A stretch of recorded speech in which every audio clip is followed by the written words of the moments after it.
ಈಗ ನಿಮ್ಮ ಜೊತೆ ಆಕ್ಟ್ ಮಾಡಿದಂತಹ ಹ್ಮ್ ಗಿಲ್ಲಿ ನಟ ಅವರು ಡೆವಿಲ್ ಅಲ್ಲಿ ಅವರು ಕೂಡ ಇದ್ದಾರೆ. ಎಸ್ ಸೊ ಈ ಬಿಗ್ ಬಾಸ್ ಅಲ್ಲಿ ಇದ್ದಾರೆ. ಎಸ್ ಸೊ ಹೆಂಗ್ ಅನ್ನಿಸ್ತಿದೆ? ಒಂದ್ ಕಡೆ ಡೆವಿಲ್ ಸಿನಿಮಾ ರಿಲೀಸ್ ಹೌದು ಆಗ್ತಿದೆ. ಹಾ ಒಂದು ಇದು ದೊಡ್ಡ ಸಂಭ್ರಮ. ಅದ್ರ ಜೊತೆಗೆ ಅವರು ಅವಕಾಶ. ಇನ್ ಎಸ್ ಕೇಸ್ ನಿಮ್ಗೂ ಅವಕಾಶ ಬಂದಿದ್ರೆ ಹಾ ನೀವು ಬಂದಿದೆ. ಹಾ ನಾನು ಕೇಳಿದ್ದೆ ಹಾ ಲಾಸ್ಟ್ ಸೀಸನ್ ಅಲ್ಲೂ ಕೂಡ ಕೇಳಿದ್ದೆ ನಾನು ನಿಮ್ಗೆ. ಹಾ ಇಲ್ಲ ಈ ಬಂದಿತ್ತು ಯಾವ್ದೋ ಒಂದು ಕಾರಣಗಳಿಂದ ಹೋಗಕ್ಕಾಗಿಲ್ಲ ಅಂತ ಹೇಳ್ಬಿಟ್ಟು.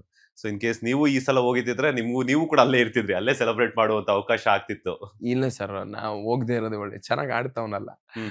ಅವನು ಚೆನ್ನಾಗಿ ಆಡ್ತಾನೆ ಆಕ್ಚುಲಿ ನಾನೇ ಅದನ್ನೇ ಹೇಳ್ತೇನೆ ನಮ್ಮ ಹುಡುಗರಿಗೆ ಈಗ ಗಿಲ್ಲಿ ತುಂಬಾ ಚಂದ ಆಡ್ತಾ ಇದ್ದಾನೆ ಹ್ಮ್. ಹಂಗ್ ಆಡ್ಬೇಕು ಅಂದ್ರೆ ಅವನು ಹೋಗಿರೋದು ಎಂಟರ್ಟೈನ್ಮೆಂಟ್ ಅಂದ್ರೆ ಕಾಮಿಡಿ ಕ್ಯಾಟಗರಿಯಿಂದ ಹ್ಮ್ ಹ್ಮ್ ಹ್ಮ್ ನಾನು ಹೇಳೋದು ಅವ್ನು ಅದನ್ನೇ ಮಾಡ್ಬೇಕು ಜನ ನನ್ನನ್ನ ಯಾಕೆ ನೋಡ್ತಾರೆ ಕಾಮಿಡಿಯನ್ ಅಂತ ನೋಡ್ತಾರೆ ನಾನೇನೋ ಬೇರೆ ಬೇರೆ ಬೇರೆ ಏನೋ ತರ ಕಾಣಿಸ್ತೀನ ಇಲ್ಲ ಅಷ್ಟೇ ನಂದು ನಾನು ಆ ಪ್ರದೇಶದಲ್ಲಿ ನಾನು ಈ ವಿಷಯದಲ್ಲಿ ನಾನು ಹೆಸರು ಮಾಡಿದ್ದೀನಿ ಅಂದ್ರೆ ಈ ವಿಷಯನ ತುಂಬಾ ಚೆನ್ನಾಗಿ ಯುಟಿಲೈಸ್ ಮಾಡ್ಬೇಕು ಅದನ್ನ ಚಂದ ಯುಟಿಲೈಸ್ ಮಾಡ್ತಾನೆ ಹ್ಮ್. ಅವ್ನು.